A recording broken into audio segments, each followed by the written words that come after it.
Jay here, Stretford, Paddock, and this is a special video looking at 5 potential signings for Manchester United. 5 budget signings. Joining me is Ronaldo Brown. Ronnie, it's come to that point where we're already shopping in the budget aisle, shall we say? I don't know if you're laughing at me or you're laughing No, at I'm the not laughing at you, circumstances. son. I'm laughing at the circumstances that the season started, and whilst at one point I was hoping for De Jong and there was talks of Neymar, now we're looking at who we can get on a free. Before we get onto that, can we talk about? Do you agree with what Wenger said?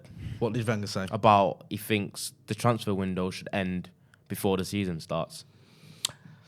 How much do you agree? No. I like a bit of the old deadline day shenanigans. And I know you'd still get that before the season started, but sometimes the season starts and things happen, and then you think, oh, I'm going to... I don't know and also, I'm loath to agree with him. Yeah, I was what I thought in it. But he's one of them. It's like, what do you think, though? Does it force players angry than Does it force players to be like, not players, but force clubs and managers to be a little bit more reactionary? Yeah. As we see, does it? I'm not sure. I feel like like I've never known you in your life to sit on the fence on anything. I'm not sitting on the fence. I think it should. I think the transfer window should end before the season starts, so that managers and teams can get the players they want in earlier with a bit more urgency from the owners and the chairman and the board, and they can kind of have more time with them, mould them together in their philosophy, how they want to play, merge them in the squad, and then.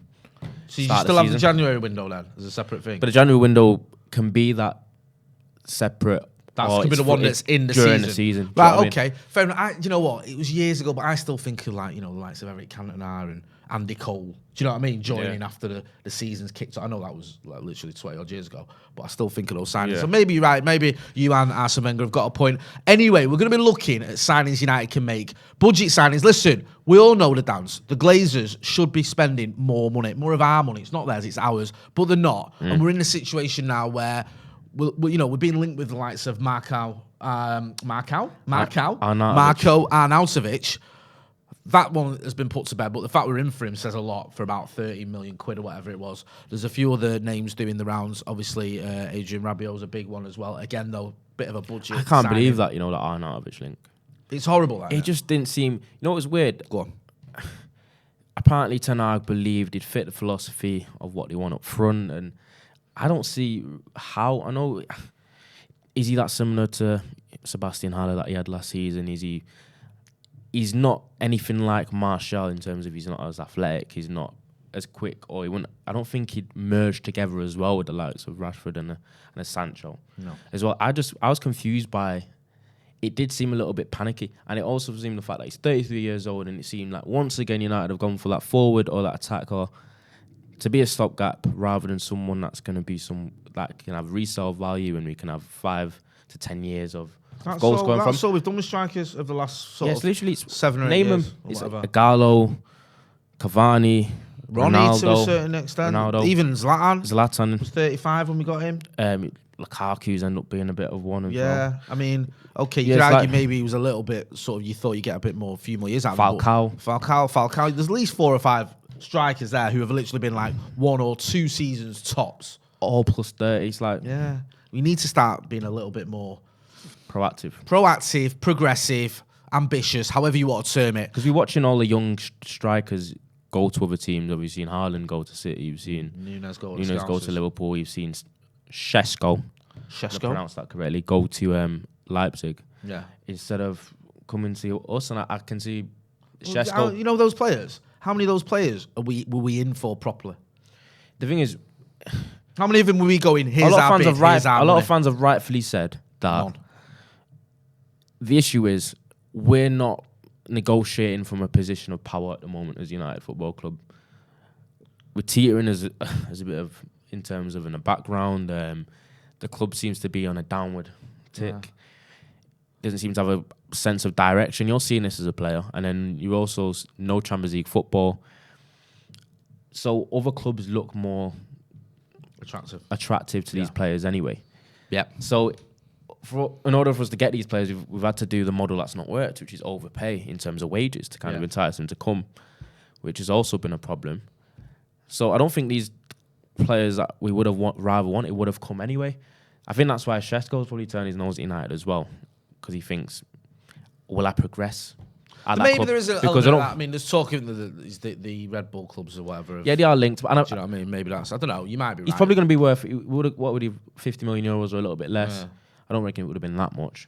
He's going to be worth probably more, at least 75% more than that in a couple of years. Watch. And that's probably when United will come in for him. And that's when United will come in for again. And then he'll have one season here, score 12 goals, and then get sold a season later for 45 million to Juventus or something. Yeah. Anyway, we are looking at budget signings. It's just where we are. We've already made a couple this season. We've got Eriksen on a free. We've got Tyrone Malacia for around 15 million euros, I think it is. So these are two low budget players. Just because someone doesn't cost a lot doesn't mean they can't be good. Yeah. We have had good low cost signings in the past. So we thought we'd take a look at some of the potential signings Manchester United could make this summer. We're going to go our top 5. Get involved in the comments in the chat and let us know what you think of these signings, who you would suggest, whether you agree with our opinion or not. Just let us know what you think, and make sure as well you are hitting that like button and that share button and subscribing to the channel as well. So we're going to start with a midfielder, Leandro Paredes. Is that right? Is that how you pronounce it? Paredes.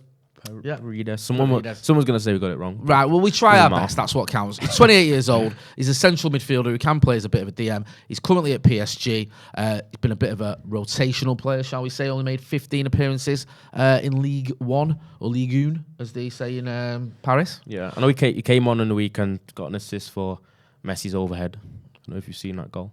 Yeah, I've seen it. People going on about it like it's the greatest goal of all time. Great pass from Paredes there to assist that. Yeah. And it's another one like a lot of these midfielders will be. It'll be an improvement on what we currently have. But the thing is, that's not saying much. And as I was saying, said to Lewis earlier, it's like it's not really the transfer policy that we should be after. No. Is he better than McTominay? That's what everyone says. I'm sick of saying that. Do you know what I mean? Because get him, he's better than McTominay. You could name any player. You could throw a stone out the window and hit someone, and people go, "Get him! He's better than McTominay." So, because you've got to be more ambitious than that. The issue is, we could sign an improvement to McTominay and still have made a lateral move. It sounds contradictory, but it's true. Yeah. Because he's that bad. Yeah. And because it doesn't really fit into the kind of possession-based, more controlled game that Ten Hag wants to play. You've seen where he operated on the weekend as well, where he was meant to be a bit of a forward-thinking 8 that got into the box, and that he seems like he couldn't even do it. He sort of swapped him and Fred round a little bit. Yeah. Which surprised me because I always thought Fred was more. He had Fred doing but he had Fred doing that in the pre-season as well, which is somewhere where Fred doesn't really seem massively comfortable either. But what I'm saying is, in terms of what we're looking at, what they bring, we need a player that's going to kind of almost not shock the dressing room, but kind of make a bit of a spark, rather than someone like a Bruno did when he came in. Bruno, got everyone going. Exactly, rather than someone that just comes in and then he's slightly better than what we have, which isn't really good anyway, but it's still not at the level required for United to compete. You know what you need? Someone with a bit of swagger. Someone who comes in and goes, "Do you know what? I belong here." The swagger thing, not necessarily swagger, because that's more. You up your game. That sounds Ed Woodward. No, I don't mean. Do you know what I mean? Do you know what I mean? I don't want to sound like Ed Woodward. But someone who's got the chest that was like, "Yeah, I feel like I belong." Zlatan had it. Bruno had it when he arrived. He didn't come in and go, "Oh, Lukaku didn't." Exactly. Do you know, Di Maria didn't. Memphis didn't. Even Falcao didn't. They looked like they just crumbled in front of the crowd. You need someone who can come in. He's big though, playing for United. Of course. I'm not saying it's not. He's weighty. There's a reason that you're going to get 160 grand a week, and you know what I mean, a big sign-on bonus. And the reason why you should be good enough is because you're at that level. So you need someone who can come here and feel like they belong. And we've got too many players who come to Manchester United and literally just crumble in front of you. Do you know what I mean? How many of our signings have worked out since Fergie retired? Almost none. It's also because of it's that, and it's also the fact that they've come into a bit of a mess. And obviously, we're looking at budget signings. Yeah. And it's one of them where, like, should United have gone into this transfer window just looking for budget signings alone? I know we've wanted, a lot of fans have called for us to be a little bit more strategic and look for cheaper buyers, but we didn't necessarily say we don't want to go and get someone that's top quality, proven world class with 70 million as well. Yeah. Paredes is surplus to requirements because they've basically signed like 3 or 4 midfielders, PSG. Yeah. Obviously, they've signed Vitinha from Porto. It looks like they've just signed Fabian Ruiz from Napoli, which I wish that we would have went for. So it doesn't seem like you've already got Verratti, etc. in there. I don't see where Paredes really fits into their plans, which means that he could be available relatively cheap. I thought his contract ended next year, but apparently they recently just extended it to one more, to 2024. But I still think he wouldn't cost more than 15, 20 million. Yeah. But it just depends. Is he the profile of player that we want? It does feel very sort of... He's a decent player. I mean, let's have a look at some of the stats. Yeah. There are reasons to be positive about him. He ranks in the top 1% of midfielders for passes per 90 minutes, which sort of shows his vital role in build-up play. He can be a deep-lying midfielder or the deepest line midfielder in a midfield three, or alongside another deep-lying player in a double pivot, which we've obviously seen a lot of at Manchester United with the old McFred axis, if we can call it that. And also he ranks in the top 12% for progressive passes and top 1% for passes in the final third, despite his deeper line role. So there is a lot about him where you can go, okay, if you like your stats, and not even if you like stats, you like someone who can do something good with the ball. I know you're not a massive stats fan. I don't want to be like a Luddite. You're more of an eye test. I like to watch a footballer and then make a decision, because it's like as soon as we get linked with Rabiot, people are throwing stats out. Oh, look at his stats compared to McTominay. Look at this, look at that. But I'll go and start watching a few of his videos and watching a few bits of him, not clips, because you got to be careful with that. You can make anyone look good on clips. But watch a couple of games, because a lot of the time these are players that you don't know a lot about. I never even heard of Tyrone Malacia a few months ago.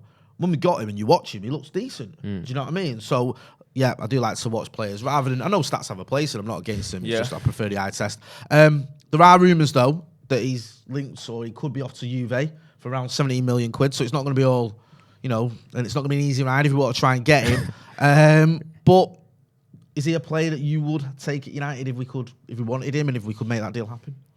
I wouldn't say he's necessarily the 100% best option. Yep. And it's going to sound like a bone record. He still is better. Is there a way we can just ban the words better than McTominay? Because I know what you're getting at, but all I ever see on my timeline is better than McTominay. I'd rather us go... I know it's budget signing video, but I'd rather us get someone like a Ruben Neves or a De Jong, if that name's not forbidden in a couple of weeks' time. Or...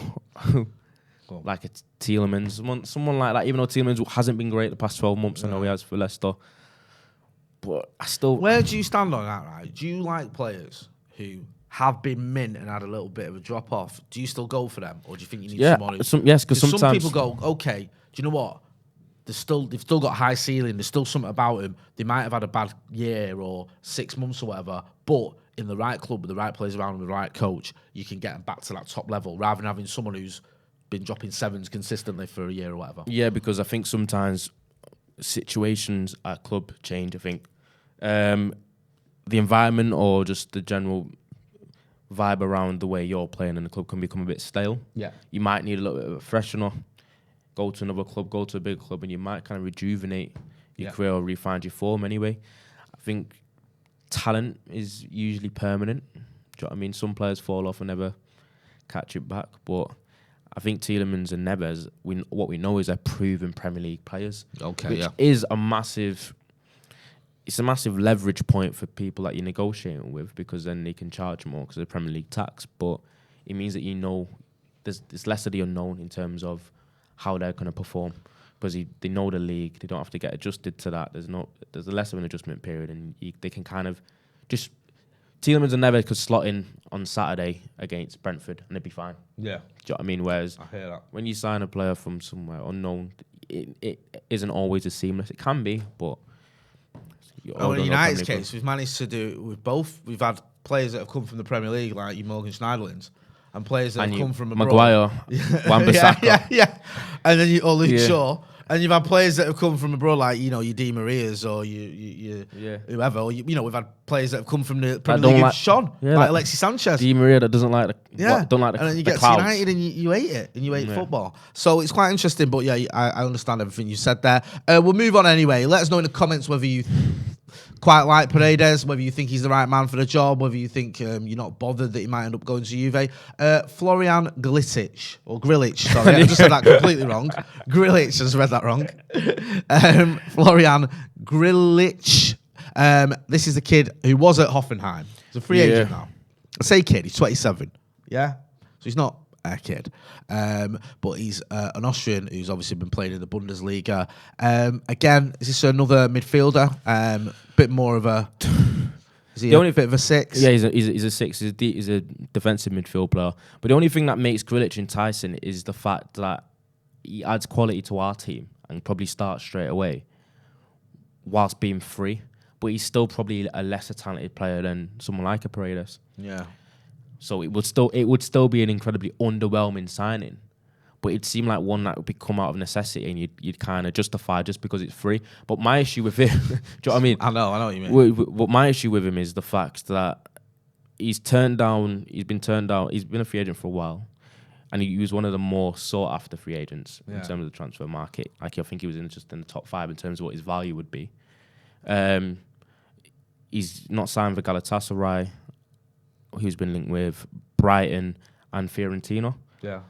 And all of his negotiations with personal terms are brought down with all 3 of these teams because he's been asking for too much money and making demands that the clubs didn't agree with and walked away from. So why would it be perfect for him to come to United and United just to be a bit of cook and then... Do you know what? Do you know what? It's sad, and it's sad. It's a sad indictment of how far we done fell. But you look at it and you go, the fact that he's been living in Brighton makes you think he might be all right. Probably get straight out. Do you know what I mean? Like, do you know what I mean? The thing is I reckon he'd play better for Brighton than he would. If Brighton want him, we should get him. Graham Potter just seems to make... Like, they know what they're doing when it comes to these signings, and we don't. And also, like, okay, negotiations broke down with those clubs, but you can imagine that Brighton or even Galatasaray, their sort of top wage might be a lot less than what United's middle wages. Yeah. So, you could be... I can't imagine he was on much at Hoffenheim. Yeah, exactly. He's at Hoffenheim. Probably, I'm guessing around, let's say, 70, 80k tops. At most, yeah. At most. You go to offer to Brighton, they're probably top end is like 100k a week. United could go, okay, we'll give you 140 a week.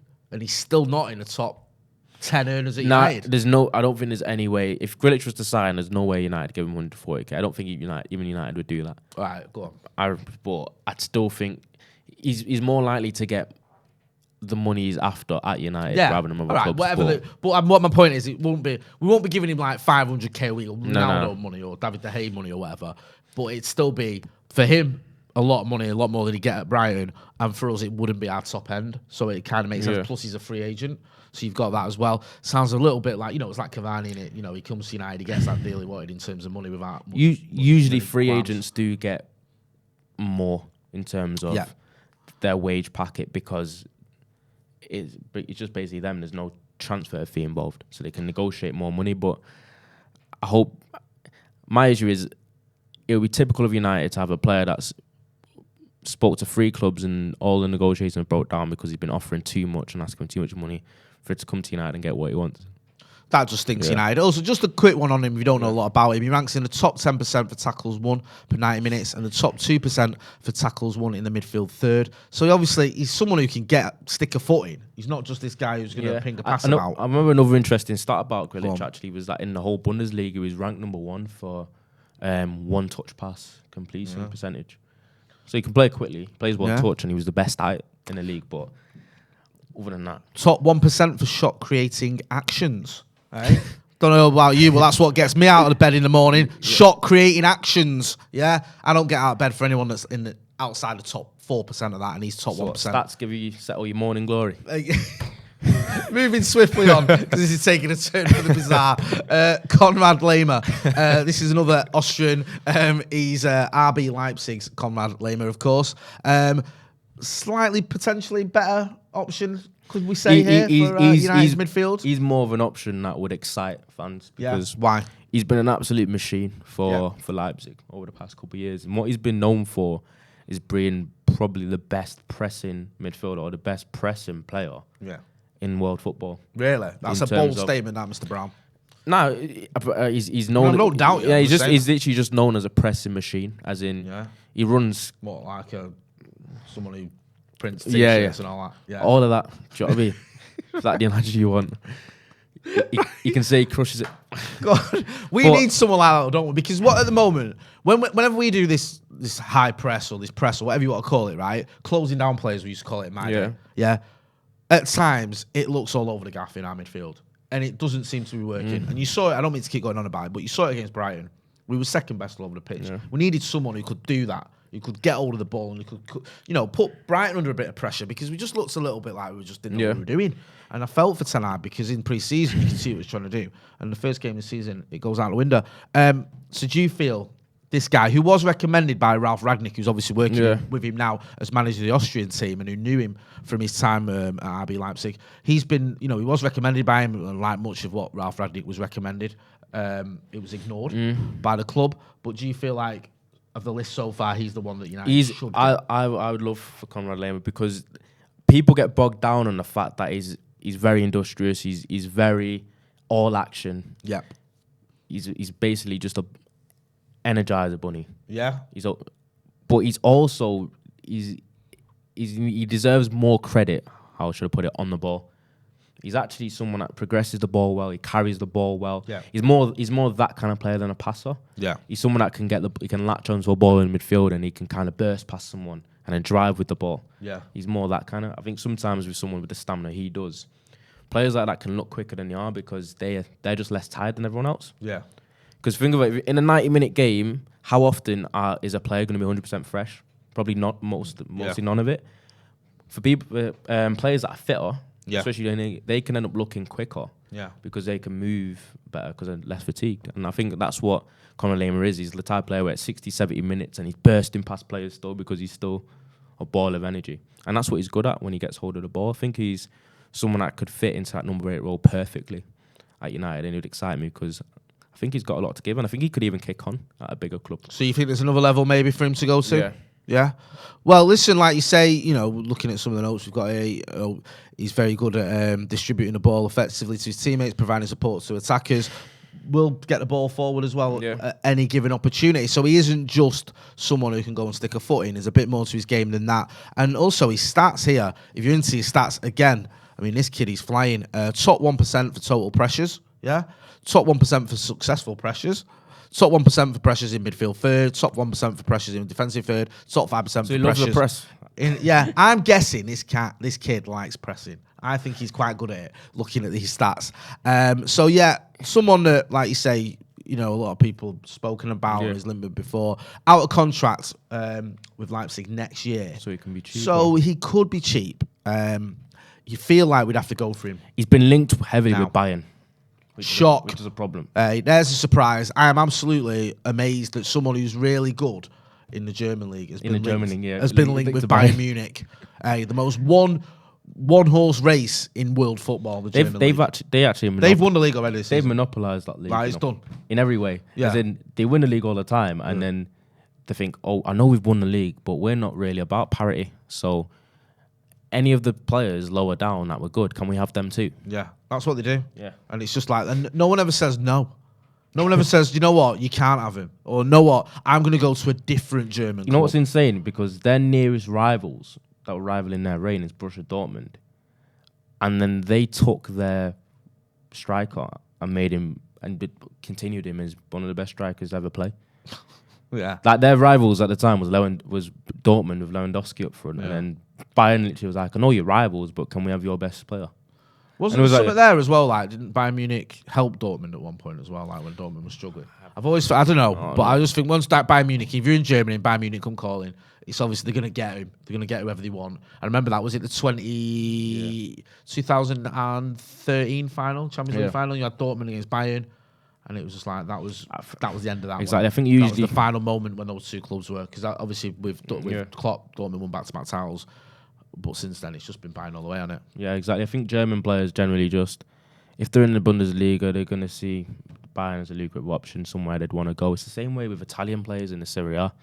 It's like it's hard to get Italian players in the Serie A to come to Premier League clubs because they're always favourably looking at one of the bigger teams in Italy. Yeah, to play for. So we'll have to see anyway. Anyway, there's a little bit of hope with Laimer because the club were quick to tie down Christopher Nkunku on a new deal. He haven't done it with Laimer, so maybe there is something there where he doesn't want to stay. He could be available. If that is the case, then United should act now rather than wait until next summer till he's on a free because someone else, maybe it's a Bayern Munich, will probably come in for him.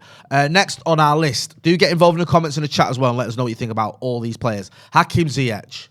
Yes, we know this guy, don't we? Yeah. And here's a shock. This is someone who used to play for Erik ten Hag at Ajax, actually. This is the first one on the list so far that was actually a Ajax alumni, which is bizarre because every player we've been linked with seems to be this summer is either played for Ajax or is playing for Ajax.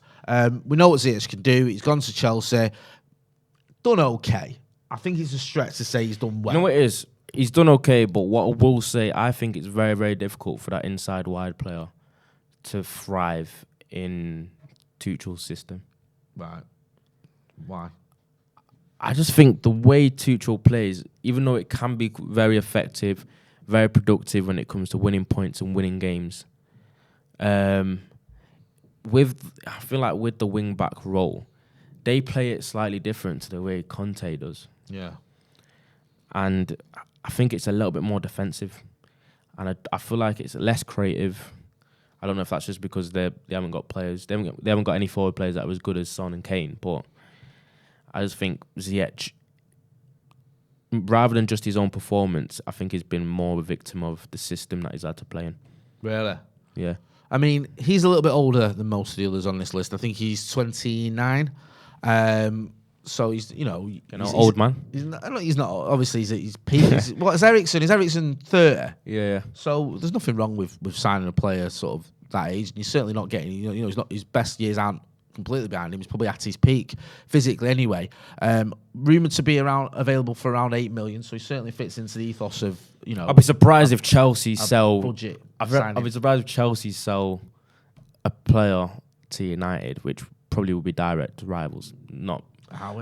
Probably not. No, probably not. But in terms of just club size, if they don't need him, and he's 8 million, though, I don't think they might be like, you know what? Just give us decent amount of money. 8 million. I know it's not a lot, but it's a bit of money in it. And then obviously these wages are off the wage bill as well.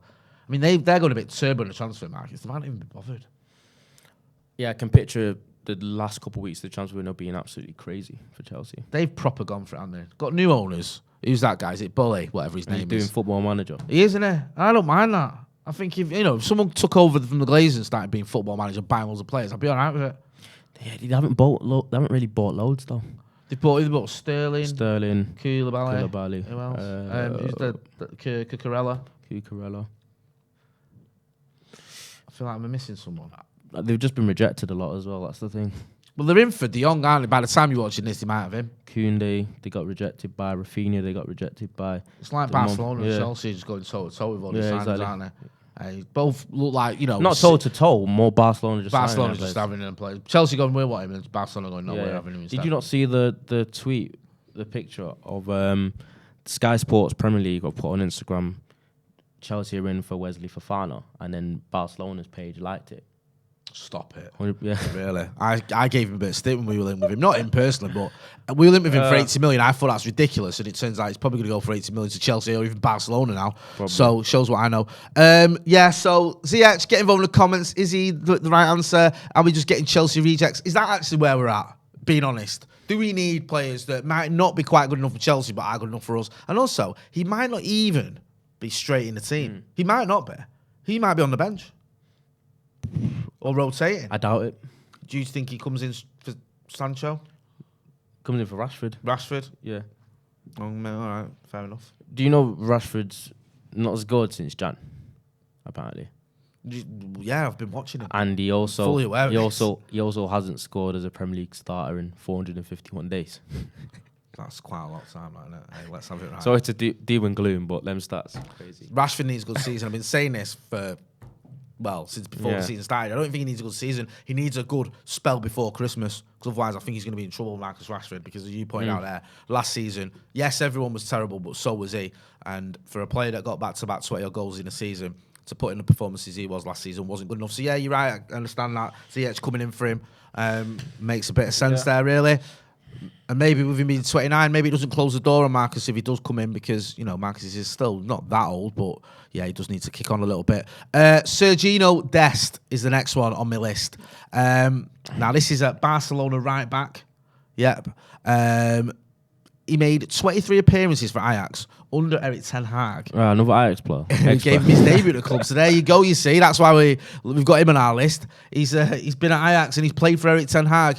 Right back, we were talking about this before we started recording. Is it still an issue for Manchester United? Yeah, it is.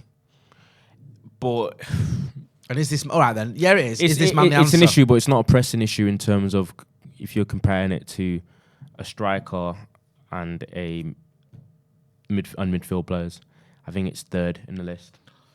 Yeah. Possibly fourth, because you could say striker, defensive midfield player, another centre midfield player, and right back. You're right, but you could have argued that maybe left back wasn't a priority in the summer in comparison to other areas.